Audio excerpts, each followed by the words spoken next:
The head of Instagram sat down with CBS this morning for his first U.S. TV interview. Adam Mosseri took over the company in October. During the one-on-one, CBS This Morning co-host Gayle King asked him about the information from private conversations and how they turn into ads on the app. Can you help me understand how I can be having a private conversation with someone about something I'm interested in seeing or buying, and an advertisement for that will pop up on my Instagram feed? I haven't searched for it. I haven't talked to anybody about it. I swear I think you guys are listening. I know you're going to say you're not. I get this question all the time. But then tell me how it happens. How does it happen? I got it the other day because someone said, I was talking to my friend. Yes. And I didn't even have my phone near me. That was me. And then I got the ad. That was me. There's two ways that can happen. One is dumb luck, which can happen. The second is... Repeatedly, but go ahead. Repeatedly. The second is you might be talking about something because it's top of mind, because you've been interacting with that type of content more recently. So maybe you're really into food and restaurants. Yeah. You saw a restaurant on Facebook or on Instagram. You maybe liked the thing. It's top of mind. Maybe that's subconscious, and then it bubbles up later. I think this kind of happens often in ways that are really subtle, but we don't look at your messages. We don't listen on your microphone. Doing so would be super problematic for a lot of different reasons. But I recognize that you're not going to really believe me on this. Yes. No, I get this once a week. I don't believe you. I don't know how this happens repeatedly. I don't know how to convince you. Okay, does it happen to you? No. I'm sure. I don't want to just say no out of the... I'm sure it's happened. I can't think of a good example, though. I get pretty good ads, though. I like my ads. Yeah, but I haven't searched it. I just had a private conversation with somebody, and then it pops up right there on my Instagram. Did you maybe do something with that restaurant in this example online off of Facebook? Because maybe they're a Facebook advertiser, and then they connected the dots. No. And it's happened more than once. That's why I'm just convinced. I don't know how you're doing it. Next time, Adam Mosseri. I'm gonna. I don't know how you're. What's your middle name? Oh, Solomon. Adam Solomon Mosseri. Very biblical. I don't know like how you do yelling it. At me right now. You guys, I swear, are listening, and you say no. I'm gonna follow you on Instagram. Okay. And then next time it happens, you can DM me. Okay. And light me up over it, and I will try and figure out exactly what happened. Okay, deal.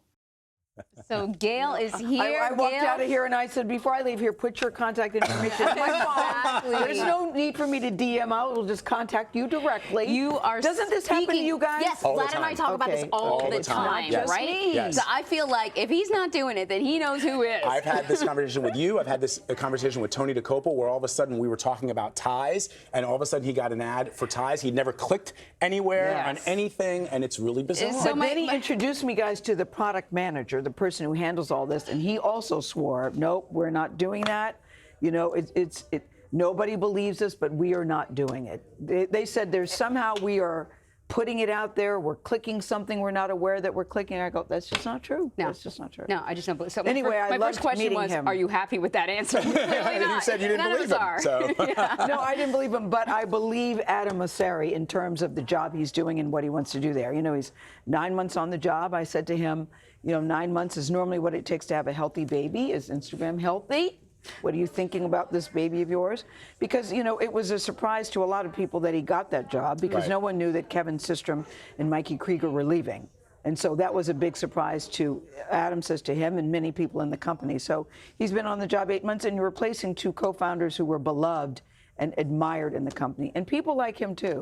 I found him to be very sincere and very thoughtful. So you touched on a wide range of topics and issues within the company, and overall, did you, and I know we're going to play the entire interview tomorrow on CBS This Morning, but did you get the sense that he's able to grapple with these very large, important questions that affect people's lives? There are real-world implications for these things. Like the elections coming up? Yes.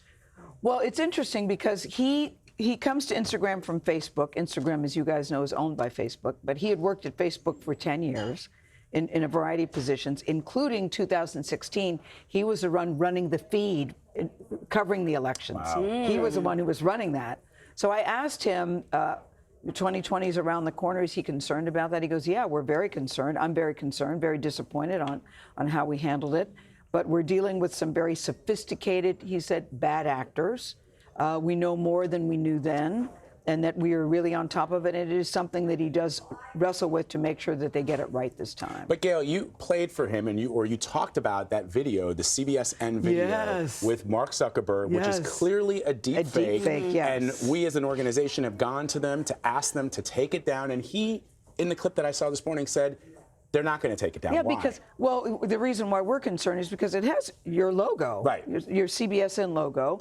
It looks like Mark Zuckerberg is doing an interview with us here at CBSN. That's not true.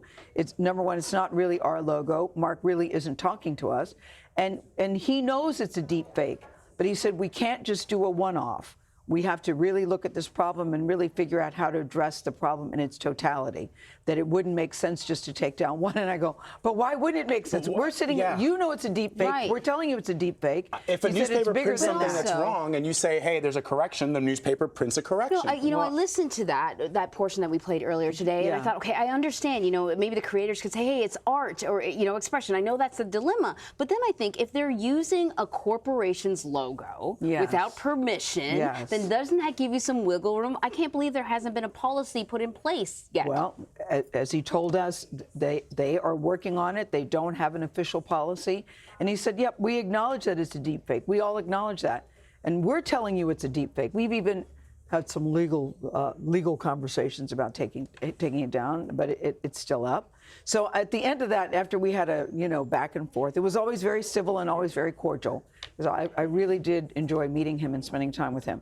But at the end of the day, I had to say, well, we're just going to have to agree to disagree on this one, Adam Mosseri, and let's move on to something else. But it's still up.